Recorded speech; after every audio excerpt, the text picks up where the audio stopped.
आज की हमारी कहानी है रामायण कालीन दो वृक्षों से। एक वृक्ष के छाल के नीचे निकलता है भगवान राम का नाम, तो दूसरा रात में बन जाता है राक्षस।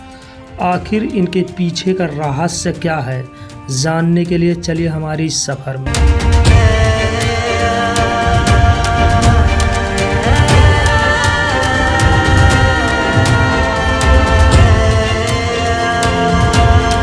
हमारी टीम जैसे ही प्रवेश करती है उस स्थान पर, तो सबसे पहले सामना होता है उस राक्षस वृक्ष से।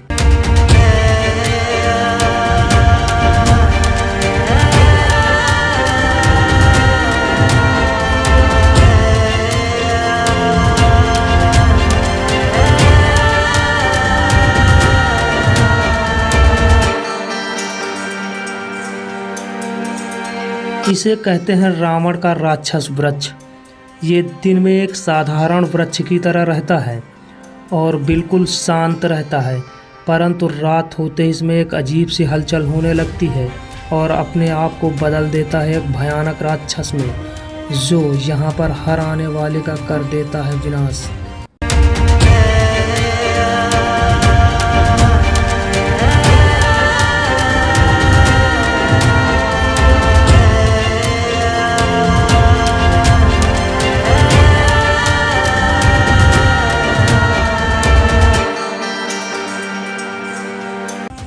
मैंने राम का पेड़ का मैंने जो आप लोगों के बीच एक कहानी रखी थी, वो कहानी नहीं एक सच्चाई थी जो रामायण युग में राम ने लगाया था वृक्ष को। और वहीं पर एक ऐसा भी वृक्ष है जिसे कहते हैं रावण के द्वारा शायद रोपित किया गया होगा। उसकी वजह क्या थी कि जब आप इस पेड़ को देखिए यहाँ पर इसके ये जो पूरा ये बना हुआ है, ये बिल्कुल आपको लगेगा जैसे राक्षसों का जैसा पेड़। इसकी वजह थी कि कहते हैं कि जब रावण युद्ध के लिए तैयार था, तो उससे पहले जब ये पूजा करता था, तो उस दौरान जिस वृक्ष के नीचे बैठ करके पूजा करता था, तो ये स्वयं के हाथों से लगाता था। कहते हैं कि जब इसने इस वृक्ष को लगाया, तो इसके तप से ये धीरे धीरे रावण की शक्तियाँ इस वृक्ष में आने लगी और ये अपने आप को एक राक्षस में तब्दील होने के कगार पे आ गया था। तो उसी दौरान जो है इसमें कुछ अच्छाइयाँ जो अच्छाइयों वाली शक्तियाँ थी, जिन्हें हम कह सकते हैं कि जो साधुओं की तप शक्तियाँ थी, उसके द्वारा इसे सुखाने की कोशिश की गई, परंतु कहते हैं ये सूखा नहीं था। और लेकिन ये है कि इसकी वो शक्तियाँ ख़त्म हो गई थी जो रावण से इसे प्राप्त हुई थी। कहते थे कि इस पेड़ के नीचे अगर कोई भी आता था, तो ये स्वयं को एक राक्षस में तब्दील करता और उसे मार देता था। और कहते हैं कि उसका खून पीना इसका एक पेशा बन चुका था इस वृक्ष का, और कहते हैं कि उसी के से ये अपने आप को जीवंत रखता था। अब इसकी कहानी कहाँ तक सत्यता है, क्योंकि जो रामायण काल से इस युग तक में किसी वृक्ष को जीना लगता है कि असंभव हो सकता है, परंतु जो हमने कहानियाँ सुनी है उसी के आधार पर आप लोगों को बता रहे हैं। अब ज़रा इस पेड़ को एक बार देख लीजिए। वैसे लगता तो है कि ये काफ़ी पुराना होगा, लेकिन जो रामायण है वो आज से लगभग 5000 वर्ष पुरानी है। तो ऐसे में कितनी सच्चाई होगी इस पेड़ की कहानी में, ये तो अब आप लोगों के आकलन से ही पता चलेगा, क्योंकि ये आप लोगों का विवेक ही बताएगा कि कितनी सच्चाई होगी। वैसे तो बहुत सारे साक्ष्य मिलते हैं रामायण के, वो कोई भी साक्ष्य ऐसा नहीं है जो कई सारे साक्ष्य झूठे निकलते हैं, कई सारे साक्ष्य की जो सच्चाइयाँ लोगों के सामने आती हैं। अब इसमें कुछ चीज़ें हैं कि जो ये पेड़ है, इस पेड़ की एक कहानी और भी है। कहते हैं कि जो रावण की बहन शूर्पणखा होती है, वो इसी पेड़ के नीचे सोया करती थी, और जिसकी वजह से इस पेड़ के अंदर वही सारी शक्तियाँ आने लगी जो उस पेड़ जो शूर्पणखा के अंदर थी, यानी कि जो राक्षसी प्रवृत्तियाँ थी, वो इसका स्वभाव कहते हैं कि संगत का असर होता है, वही असर इस पेड़ के साथ होने लगा। क्योंकि कहते हैं कि जब यहाँ पर राक्षसी रहती थी, यानी रावण की बहन जो रहती थी, उसके असर से ये धीरे धीरे उसके आचरण को पालन करने लगा, और यहाँ पर हर किसी का आने पर ये परेशान करता था, और ये पूरे दिन तो रहता था कि सामान्य वृक्षों की तरह, लेकिन धीरे धीरे रात में ये परिवर्तित होने लगता था राक्षसों में। और ऐसे में जो राहगीर होते थे वो इस बात को नहीं भाप पाते थे कि आखिर ये कैसा पेड़ है, क्योंकि जब ये दिन में तो सामान्य पेड़ों की तरह रहता, और जब राहगीर इसके नीचे छाँव के लिए रुकते और अगर रात बिताने की कोशिश करते तो ये रात में राक्षस बन करके उन पर टूट पड़ता था। ऐसा ही कहते हैं कि जब एक बार एक ऋषि के ऊपर ऐसी ही परिस्थितियाँ आई तो उसने इसे श्राप दे डाला था कि ये दिन हो या रात, इसे अपने ही स्वरूप में रहना है। कहते हैं तब से जो है ये ऐसे ही स्थिति में रहा, आज भी इसका स्वरूप आप देख सकते हैं। इस पेड़ के बारे में जो मैंने कहानी सुनी थी ये उससे भी ज़्यादा खतरनाक निकला। लग रहा था मानो अभी ये राक्षस बनने वाला है।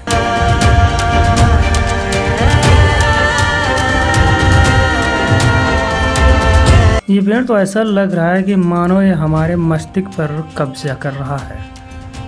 इसको छूते ही एक अजीब सी उलझन हो रही है मुझे, परंतु अभी हमें यहाँ से दूर चलना चाहिए। अब आगे हमें मिलना है उस महात्मा से जो ले चलेंगे हमें उस राम वृक्ष की ओर जिस छाल के नीचे निकलता है राम का नाम।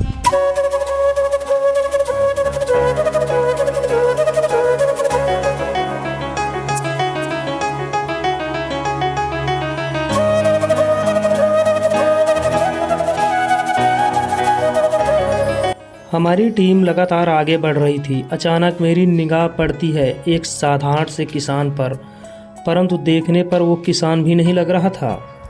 शायद वही थे वो महात्मा जो अपने उस बगीचे की रखवाली कर रहे थे, उसकी देख रेख कर रहे थे।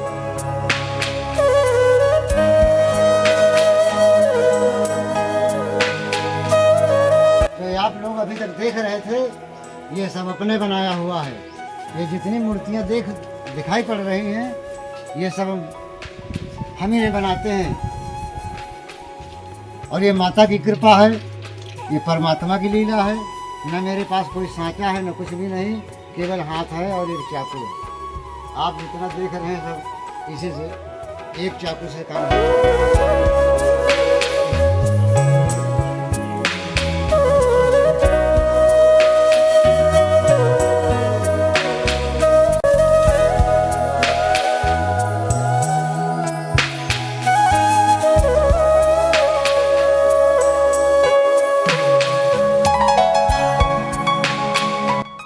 परंतु अचानक से ये कहाँ गायब हो गए हमारी टीम को पता ही न चला। फिर बाद में पता लगाया तो पता चला कि वो ध्यान मग्न हो गए हैं। आपको वहीं जाना होगा। अब हमारी टीम महात्मा के उस स्थल पर जा रही जहाँ पर वो ध्यान मग्न है।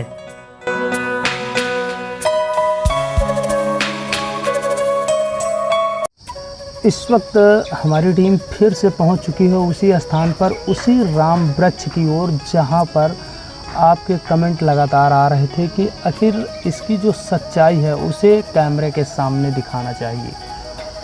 तो हमें मजबूर होना पड़ा कि यहाँ पर दोबारा आया जाए और दिखाया जाए अपने दर्शकों को क्या सच में उस राम के पेड़ में ऐसा कुछ है। वैसे तो मैं जो कुछ आपको कैमरे के सामने दिखाऊंगा वो स्वयं महात्मा जी करेंगे और उसके जो भी साक्ष्य हैं वो आपके सामने आएंगे। यहाँ पर मेरा जो सवाल रहेगा वो एक जो हमारे सवाल जो रहेंगे वो हमारे जो धार्मिक जो कुछ लोग हैं जो इसको लेकर के लगातार प्रश्न उठाते रहते हैं कि आखिर क्या सच में ऐसा कुछ हो सकता है कि रामायण काल से आज तक वो वृक्ष जीवित रह सकता है, क्योंकि उस राम वृक्ष में उसके जब छाली उतारी जाती है तो उसके नीचे निकलता है राम का नाम। आखिर क्या सच में ऐसा हो सकता है इस कलयुग में? और उस सतयुग से लेकर के द्वापर युग से लेकर के कई सारे युग बीत गए आज, और आज भी वो पेड़ विद्यमान है उसी स्थान पे। आखिर क्या सच में उस पेड़ में ऐसी खूबियां हैं? अगर ऐसा है तो फिर अब की बार मेरी टीम उस पेड़ के पास जाएगी और सबसे पहले महात्मा जी से उन छालों को उतारने के लिए बोलेगी जिसके नीचे वो राम का नाम निकलता है। आखिर क्या सच में निकलता है वो राम का नाम? इस बार वो राम का नाम आपको लिखा हुआ नहीं दिखाया जाएगा, बल्कि वो छाले उतारी जाएंगे और उसके नीचे लिखा हुआ दिखाया जाएगा। स्वामी जी, आपने शायद वीडियो देखा होगा। हाँ जी। और उसमें देखा होगा कि लोगों के लगातार कमेंट आ रहे हैं। हाँ जी। कि ये भगवान की कृपा तो हो सकती है, परंतु विश्वास तभी किया जाएगा जब वो कैमरे के सामने छाले उतारें। सच क्या है। आपको लगता है कि उतारना चाहिए कैमरे के सामने छाल? हाँ, उतारना चाहिए, बिल्कुल तो- उतारना चाहिए। अच्छा, इसकी जो कुछ लोगों का ये था कि आखिर इसकी जो प्रामाणिकता है, जो प्रमाण कैसे आप देंगे कि ये इतना पुराना है? देखो जी, हमने अपने पिता से पूछा, पिताजी ये राम राम का जो पेड़ है, जो छाली उतारी जाती है, इसमें राम का नाम निकलता है, तो ये पेड़ कितने दिन का होगा? अरे कहने लगे बेटा ये तो मेरे पिता को भी नहीं पता है कब का है ये। मेरे पिताजी बताते थे रामचंद्र इधर से आए थे तो यहीं एक दिन विश्राम किया था, तभी थे उपस्थित हो गया था, और भाई इसका किसी को पता नहीं है। अच्छा, ये आपको क्या लगता है कि भगवान राम ने अपने हाथों से इसे रोपित किया होगा? हो सकता है भाई, इसको कोई देखा नहीं, लेकिन तभी तो राम का नाम निकलता है, नहीं और दूसरे पेड़ों में क्यों नहीं निकलता? अच्छा, इसके जो बीज होते हैं, क्या बीज होते हैं इसमें? हाँ जी, बीज होते हैं, देख लो। हाँ, तो ये कितने लाइटदार हैं। लेकिन इसमें तो चमक कुछ ज़्यादा ही है। हाँ जी, ज़्यादा इसकी लाइट और बढ़ती जाएगी, घट नहीं होगी ना। ये अच्छा। परमात्मा की कुदरत है। अच्छा, इसकी कीमत क्या रहेगी? अरे इसकी कीमत का कुछ ना पूछो, इस तो लाखों में हो सकती है, इसकी कोई कीमत नहीं। राम के नाम की क्या कीमत है? अच्छा, ये फल कब प्राप्त होते हैं इसमें? ये इसी महीने में इस समय प्राप्त होते हैं। अच्छा, मई जून में। हाँ, मई जून में। अच्छा, कितने फल इससे निकलेंगे? ज़्यादा निकलते हैं कि बहुत थोड़े निकलते हैं? बहुत थोड़े निकलते हैं। तो ये इसके जो बीज हैं, बाबा जी क्या आप बीज मुझे दिखा सकते हैं? सबसे पहले तो आप बीज मुझे इसके हाँ दिखाइए। साहब, बीज दिखा सकते हैं। ज़रा दिखाइए आप, मैं रखता हूँ, ये देखो जी उसके बीज। ज़रा दिखाइए। अच्छा, ये बीज हैं इसके। हाँ। सही में भाई बहुत ज़्यादा चमकदार बीज हैं। ये ऐसा लग रहा है जैसे कि ये कोई मोती हो, और ये महात्मा जी का कहना है कि ये लगातार इनकी जो चमक है वो बरकरार ही नहीं बल्कि बढ़ेगी। अच्छा, फूल कैसा होता है इसका? फूल जैसे आम का होता है बौर, उसी तरह का बौर फल होता है फूल। अच्छा, आम के जैसे फूल होंगे, हाँ। उसके बाद जो है इसमें ये फल लगेंगे। फल लगेंगे। अच्छा, ये फल के लिए ये आप एकत्रित करने, इसका कोई नियम तो होगा कि नहीं ये मतलब सिर्फ पवित्र व्यक्ति ही छू सकता है? नहीं, कोई बात नहीं। हाँ। कोई भी छू सकता है। अब हमारी टीम निकल पड़ी थी उस पेड़ के लिए जिसके लिए हमारे दर्शक कर रहे थे इंतजार, जिसके छाल के नीचे निकलता है भगवान राम का नाम, और चल पड़ी हमारी टीम आगे की ओर। चलिए, आप लोगों को हम लोग बस उसी समय का जो आप लोग इंतज़ार कर रहे थे वहाँ की ओर प्रस्थान करते हैं और देखते हैं कि क्या सच्चाई है उस पेड़ में, और क्या सच में खाली निकालने पर निकलता है, या फिर ये जो लोगों की जो भ्रांतियाँ हैं ये झूठी साबित होती हैं। वैसे तो हमारा जो कैमरा रहेगा वो बेहतरीन तरीके से सेट किया जाएगा कि ताकि कहीं से भी, ताकि लोग इस बार उंगली उठाएं कि शायद ये गलत होगा। तो इस बार मैं पूरा दूध का दूध और पानी का पानी करने का पूरा प्रयास करूँगा।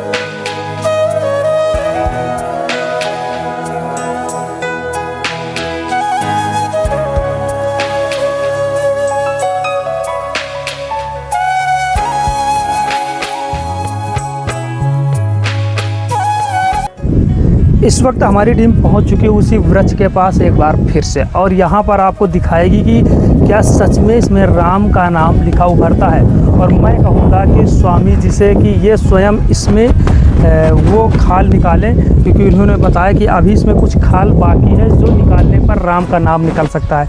तो क्या स्वामी जी आपको यहाँ पर कोई खाल है जो दिख रहा है?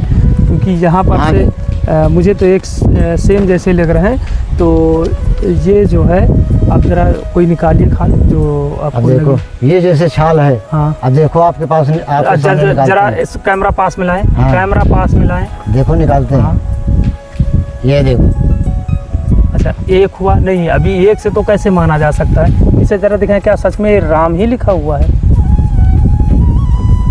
चलिए दूसरा दिखाया जाए। अब दूसरा इधर देखो, इसको निकालें। हाँ निकालिए, ज़रा दिखाइए। पास में ले जाइए। क्या कुछ दिखाई दे रहा है इसमें? इसमें तो मुझे लग रहा है कुछ भी नहीं दिखाई दे रहा है। नहीं, ये देखो राम का नाम लिखा हुआ। लिखा है राम हाँ का जी। नाम? सच में? हाँ। और अच्छा, और दिखाए जो थोड़ा सा स्पष्ट दिखाई दे। अच्छा, अब आप इसे निकालिए, जो मेरे कहने पर, ये जो इसे निकालिए। अच्छा। हाँ, दिखाइए ज़रा। और पास ये देखो, ये राम का नाम उभरा हुआ है। और दूसरा,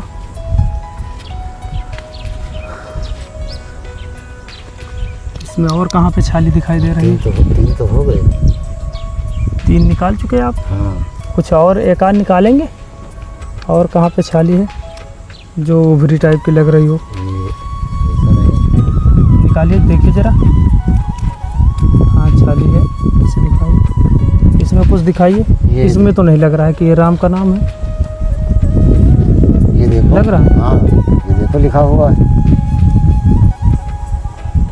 अच्छा, मैं एक निकाल रहा हूँ। इधर दिखाइए, इधर दिखाइए, जो बिल्कुल चिपका हुआ हो।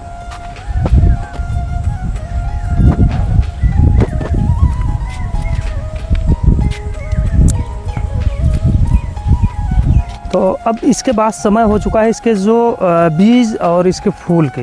जी। तो इसके जो फूल हैं वो कैसे होते हैं? वो क्या फूल ये वो जो देखो, आपको दिखाई देते हैं। ये देखो फूल है, ये देखो फल लग रहे हैं। अच्छा, इसका जो बीज होता है वो कैसे होता है? वो इसका बीज ये देखो अंदर भरे हुए हैं एक एक। अच्छा, जैसे दिखाया जाए। अच्छा, इसे हाथ से नहीं निकाला जा सकता? हाथ से नहीं निकाला जाएगा, कांटे हैं। इसमें छोटे छोटे जो रोए हैं, हाँ, रोए ये हैं। हाथ में लग जाएंगे। हाथ में लग जाएंगे। तो ये थी इसकी सच्चाई जो मैंने आपको दिखाने की कोशिश की। जो आप लोगों के जो कमेंट थे, लगातार इसमें कमेंट आते रहे कि आखिर इसकी क्या सच्चाई है, उसे दिखाया जाए। क्योंकि बहुत सारे जो प्रांतों से लोग आने के लिए यहाँ पे ललियात हैं